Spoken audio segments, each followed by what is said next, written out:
Es sumamente interesante recordar algunas anécdotas, digamos, en mi caso infantiles. Mi papá tenía una afición por estos temas de la minería, nada más que de una minería muy artesanal. Por ejemplo, el tema de los áridos en los ríos. Él me enseñó algunas de las primeras observaciones, cómo se ven los áridos en los ríos. Entonces, yo desde niño empecé a mirar todo eso, pero un día se dio la circunstancia, yo tenía 9 años, esto ocurrió en 1963, que mi papá estaba desenterrando, sacando mantillo, arcilla negra, lo que conocemos como el horizonte edáfico de un suelo, para los jardines de la ciudad, que en esa época se llevaban a los jardines, sobre todo para el lado de San Lorenzo y demás. Y ahí encontró un cementerio indígena. Y este cementerio indígena estaban con las urnas acá, en lugares en la Pedrera. Y precisamente lo encontró porque él transportó durante años, en la época de Perón, transportó la laja de la Pedrera hasta el hogar escuela. El hogar escuela está todo construido con laja que venía de ahí, de la Pedrera. 9 años, y año 63, y yo me puse a charlar mucho con el profesor Ciroli, le preguntaba por las urnas funerarias, le preguntaba por los minerales que había ahí, minerales comunes, cuarzo, calcita, cosas por el estilo. Y yo le preguntaba todo eso y me empezó a enloquecer ese tema del mundo de lo que estaba enterrado, digamos, del mundo de lo oculto, de lo fósil, ¿no? Y el mundo de las rocas y de los minerales. Desde ese minuto uno yo ya sabía que quería estudiar todo lo que tuviera que ver con el planeta Tierra, la geología, la minería. Bueno, pero todo el hecho de partir de una urna funeraria que representaba, ¿no es cierto?, objetos líticos, roca, que representaba de alguna manera de que había habido un indígena que había ido a buscar una arcilla para usar esa arcilla. Es toda una cadena, la cadena de acontecimientos que hay en el mundo de los minerales es fantástica. Hay que pensar de que nosotros tenemos evidencias, ¿no es cierto?, de homínidos que rompieron rocas para sacar la fractura concoidea de las rocas silíceas hace 3 millones de años en la zona del lago Turkana en África. Y no es solamente decir, bueno, el indígena rompió esa roca silicia para obtener esa fractura concoidea. No, era que en ese acto estaba creando la tecnología. O sea, toda la tecnología desciende de ese primer martillazo en una roca, ¿no? Obtener esa. Y no solamente eso, sino que se dio con que esas rocas silíceas, ¿no es cierto?, despedían chispa cuando se les golpeaban. Y con eso obtuvo el fuego. Y todo lo que significó después el fuego en la civilización. Pero no solamente eso, sino que después descubrimos que dentro de esa roca silicia estaba el cuarzo. Y que el cuarzo algún día nos iba a servir para hacer los relojes de cuarzo o los chips de silicio. Y hoy tenemos Silicon Valley con todo lo que eso significa a nivel de la tecnología mundial. Todo nació ahí, en ese simple hecho. O cuando vieron que había ocres de hierro, de manganeso, que les permitían, ¿no es cierto?, decorarse o decorar los cuerpos, las paredes, o los muertos, o lo que sea, pero ahí nació el arte. Entonces, el arte nace del descubrimiento de los ocres. Entonces, todo esto es una evolución del hombre que se ha ido acompañando durante los últimos 3 millones de años, si consideramos ese hecho puntual. Entonces, es muy rica la historia. Entonces, cuando dice minería, no, hay que remontarse al todo la minería. Yo personalmente, bueno, pienso que hice todo lo que tenía que hacer en el sentido de haber estudiado lo que me gustaba vocacionalmente, que era la geología. Acá en Salta teníamos una muy buena carrera de geología, precisamente lo que son las historias. El fundador de la primera escuela superior de ciencias naturales fue el profesor Ciroli, en el año 1950, que en 1952 se convierte en la Universidad Nacional, en la Facultad de Ciencias Naturales de Salta, dependiente de la Universidad Nacional de Tucumán. Y recién en el año 1972 se firma el decreto entre el gobierno de Lanusse para la creación de la Universidad Nacional de Salta, que me permite a mí ingresar justo en el año 73, con lo cual yo soy de la primera promoción de la universidad, con lo cual me convertí en el primer geólogo egresado de la UNSA, en el primer doctor en geología egresado en la UNSA, en el primer académico de ciencia que tiene la Universidad Nacional de Salta, y también el primer profesor emérito de mi carrera, y obviamente desde que se creó la UNSA, ¿no? Así que bueno, todo eso nace ahí, en esas primeras observaciones de esas rocas o minerales, al lado del profesor Ciroli, que ya tenía una larga trayectoria en la arqueología salteña. Yo soy profesor de la Universidad de Arizona, en Estados Unidos. Ahora, hace mucho que no voy, obviamente, porque estoy después de la pandemia y toda la historia. Soy profesor extraordinario de la Universidad Católica de Salta y de la Universidad Nacional de Tucumán. Y he sido profesor invitado en la Universidad de Cornell en Nueva York, en Poznań, en la Universidad de Dokuz Eylül en Turquía. Yo hice mi tesis doctoral en Turquía, en el plató de Anatolia en Turquía, y en la zona del Valle de la Muerte en California y Nevada. Entonces, con eso hice mi estudio sobre el tema de los boratos, de los cuales Salta es una de las provincias más importantes de contener estas sales de boro a nivel mundial. Cátedras optativas, que son precisamente la geología de los boratos, estas sales. Salta tiene un lugar importante a nivel internacional, como dijimos, pero también esa sale, el boro, es un elemento geoquímico afín al litio, con lo cual, ¿no es cierto?, la cátedra es sobre geología de los boratos, del litio, de las salmueras, de las evaporitas, de los salares, de la formación de los Andes, la formación de la puna. Entonces abarcamos un universo de temas muy variado, y a todo eso le sumamos otra cátedra que doy, que es sobre historia de la geología, y una cátedra nueva que cuando fui profesor emérito la pude crear, que es de teoría, historia y filosofía de la geología. Salta, hay que pensar que tiene en su configuración, ¿no es cierto?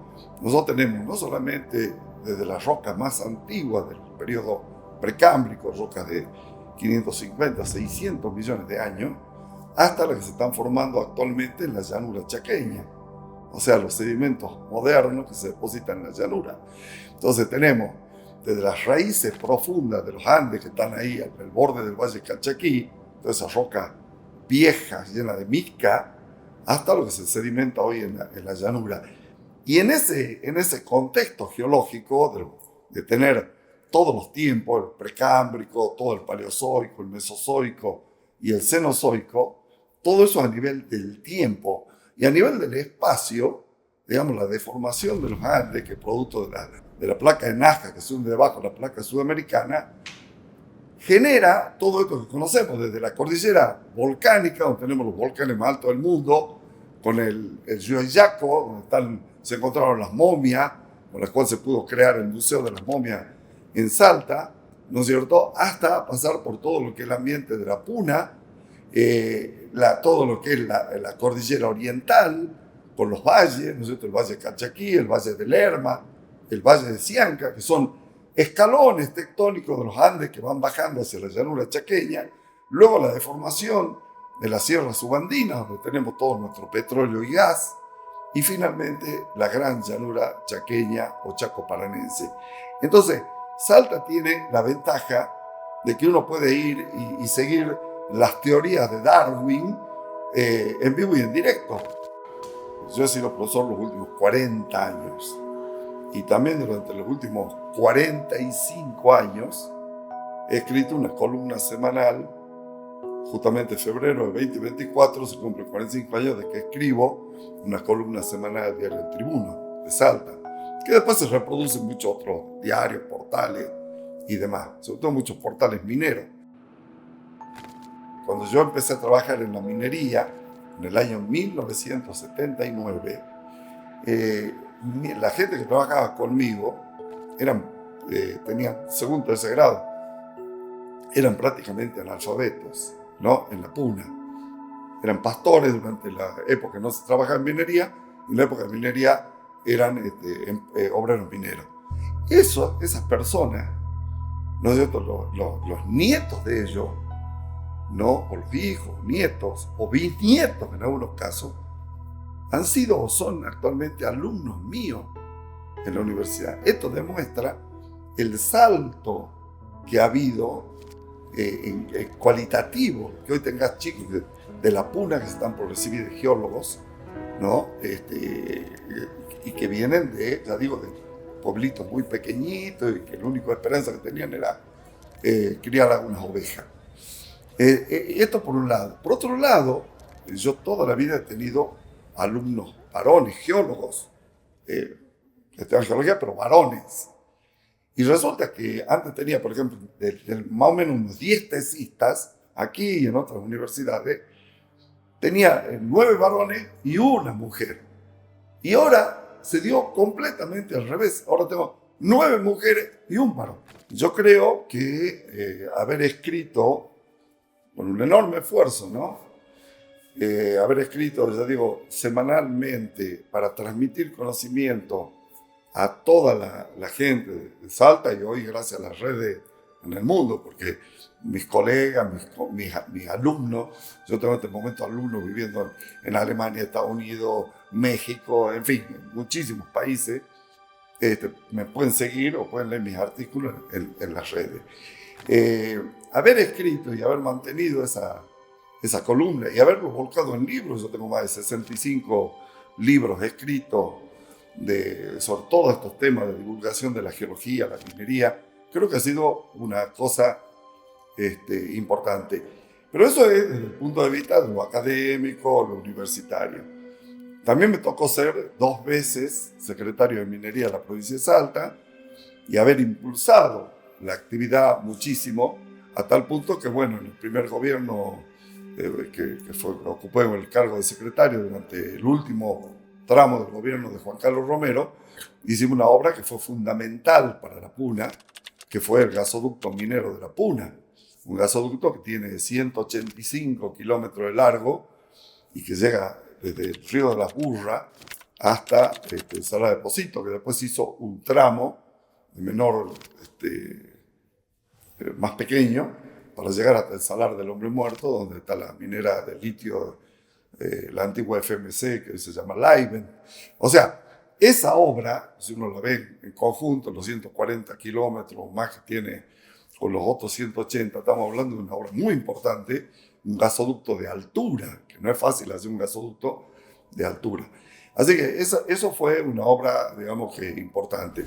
Yo en el año 1984 publiqué un trabajo en el Congreso Nacional hablando justamente de la génesis del litio en los salares de la Puna Argentina. Lo hicimos con otros colegas de la universidad. Y en la década del 90, ya acá en la misma ciudad de General Güemes, se instaló la planta de litio, de cloruro de litio, que traen salmueras de la Puna, pero se procesan acá en Güemes. O sea que nosotros nos adelantamos muchísimo a la historia del litio. Lo que pasa es que en esa época no existían los celulares, no existían las baterías, no existía nada de eso.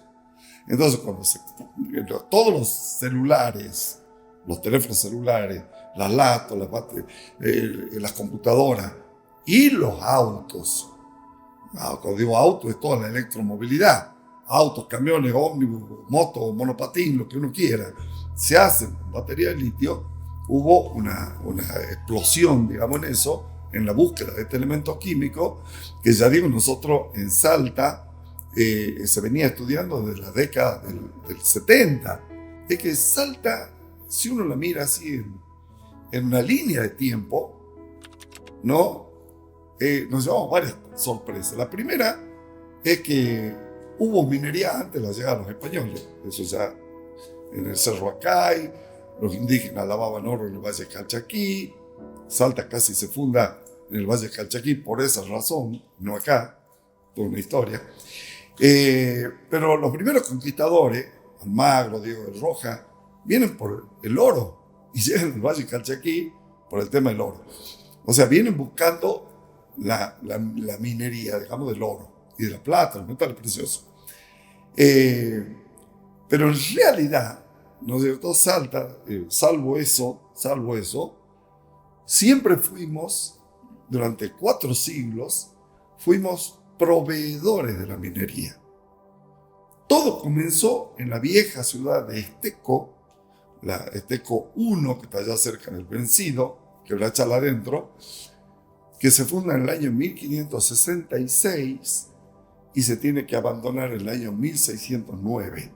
Esa ciudad era la que proveía al Cerro Rico de Potosí de productos que eran esenciales. La miel, como endulzante, la cual esa región es muy rica en miel.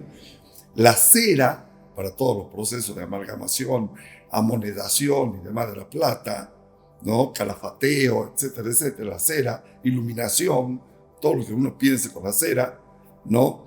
Y luego, ¿no es cierto?, unos turrones que se fabricaban para llevar a Potosí, hechos con los huevos, con la miel y con pepitas de zapallo, porque no tenían las almendras. Y luego también algo de algodón, charqui.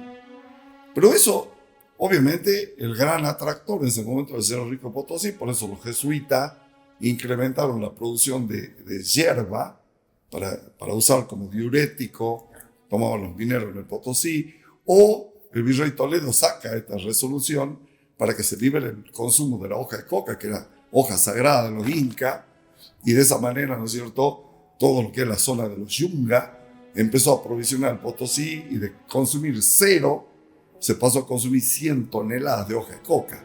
Entonces, todo esto forma parte de esta primera etapa antigua de Salta. También viene todo el tema de llevar el ganado a pie a Chile, cuando se hace todo el tema de la salitrera de Chile. O sea, vemos que Salta siempre fue una proveedora de la minería. Y cuando miramos la minería de los últimos años, era una minería tradicional, artesanal. Pero en los últimos años eso cambió completamente. Y Salta pasó de ser, está prácticamente pasando de ser una provincia con minería a una provincia minera. Hoy Salta, a partir del Cerro Lindero, la mina de oro del Lindero de Manfield, ya la mitad de las exportaciones salteñas es el oro de esta mina, ¿no? Y lo mismo está pasando con los grandes proyectos que se están abriendo de litio, con lo cual Salta se impulsa hacia una provincia, ¿no es cierto?, con gran potencial minero. Lo importante es que estamos parados, hemos pasado de una minería antigua, de proveedores mineros en la época colonial, si se quiere, a una minería prácticamente artesanal de minerales no metalíferos. Acá Salta se ha hecho famosa por los boratos, por el vidrio volcánico, por el ónix, por la sal común, ese tipo de cuestiones, y estamos, ¿no es cierto?, pasando una minería moderna, respetuosa del medio ambiente, insertada en las comunidades que hay en la Puna, ¿no es cierto?, para generar. Y obviamente avanzó mal la actividad, como decíamos hace rato, el gasoducto fue una gran ayuda, pues ya se quedó corto. Hoy hay parques solares, ¿no es cierto?, instalados de más de 600 megavatios en la zona de Olacapato, Cauchari. Entonces se necesita energía, hay que volver a poner en marcha el tren para hacerlo de la manera más potencial posible. Tenemos que estudiar todas las salidas hacia Antofagasta en Chile, sobre todo al puerto de aguas profundas, como lo que está en la península de Mejillones, para transportar directamente hacia la cuenca del Pacífico, porque bajar de la Puna 400 kilómetros y después llevarlo a Buenos Aires es como medio largo, ¿no?, a nivel flete. Y viene toda una nueva etapa, ¿no es cierto?, así como se están construyendo prácticamente ciudades enteras en la Puna, se están haciendo aeropuertos, hay líneas regulares que van todos los días y vuelan a la Puna, ¿no es cierto?, para llevar su personal. Se ha quedado muy chica la ruta 51, hay que hacer una ruta 51 prácticamente nueva. Entonces, todo esto que se produce en los Andes, los grandes salares con litio, como el salar de Atacama, donde Chile se convierte en el primer productor mundial de salmuera de litio, gracias a Atacama, o el gran salar de Uyuni en Bolivia, o todos los salarios que tenemos nosotros en la Argentina, de litio, ¿no? Pero tenemos plata, cobre, oro. Salta, por ejemplo, el yacimiento del Lindero, tenemos muchísimas minas de oro en la zona andina, ¿no? tenemos un recurso enorme, gigante. Todo eso es consecuencia de cómo se fundió la placa oceánica de Nazca, cómo se hunde el océano debajo de América del Sur. Eso lo sabemos, cada vez que hay un sismo sabemos que eso está ocurriendo. Y cuando llega abajo a la isoterma de 1200 grados, o sea, la línea, la curva de temperatura de 1200 grados centígrados, ese piso del océano Pacífico se funde y esos magmas ascienden a por una gran estructura de la corteza, un gran canal de magma, y llegan a la superficie para formar los grandes volcanes como son el Yuyayaco, el Socompa, el Ojo del Salado, que son los volcanes más grandes del mundo. Bueno, todos esos gases, todos esos vapores que traen los volcanes, muchos de esos quedan concentrados en profundidad para dar yacimiento de cobre, oro, plata, metales en general. Y muchos de esos vapores y gases llegan a la superficie, se meten dentro de las aguas termales, alcanzan los salares, muchos cristalizan en las cumbres de los volcanes, como el caso del azufre, ¿no? Y el resto llega a los salares, donde van a formar sales en general, como los boratos, los carbonatos, los sulfatos y los cloruros, la sal común. Entonces, eso genera un enorme potencial, porque tenemos vetas de metales, como por ejemplo los altos volcanes, vetas de plata, de antimonio, de oro, de bismuto, ¿no? Y tenemos abajo, en profundidad, los grandes pórfidos de cobre-oro. Tenemos los salares llenos de sales y de salmuera, la salmuera donde está concentrado el litio, pero también el potasio, el magnesio y otros elementos químicos alcalinos y alcalinos térreos. O sea, tenemos una región extraordinaria, sobre todo en lo que sería la Puna argentina, que obviamente compartimos también con Jujuy y Catamarca. Y lo único que yo trato de hacer, reconociendo el enorme valor que tiene la educación gratuita, porque si la universidad no hubiese sido pública y gratuita, yo no hubiese podido estudiar, y de alguna manera lo que trato de hacer permanentemente es devolver a la sociedad, ¿no es cierto?, en artículos, en libros, en obras, educando, ¿no es cierto?, enseñando. Yo ahora soy ad honorem, doy clase ad honorem porque yo ya estoy jubilado en la universidad. Tratar eso, nada más, devolverle a la sociedad algo de lo mucho que la sociedad hizo por mí. Mi papá no lo entendía porque no le sonaba para nada una carrera geología, era como, no sabía si eso era teología o ginecología, ¿no? Digamos, sonaba igual que cualquier otra cosa. Mi mamá era una mujer muy dulce y sencilla, ella lo que quería que su hija estudie, nada más. Mi papá se sorprendió muchísimo porque él era español, y cuando vio que me invitaban a universidades españolas, yo fui primero a Estados Unidos antes de España, pero cuando fui y di una conferencia en la Universidad de Madrid, en la Universidad en Salamanca, en la Universidad de Barcelona, mi papá no podía creer, decía, bueno, parece que hay algo más acá, ¿no?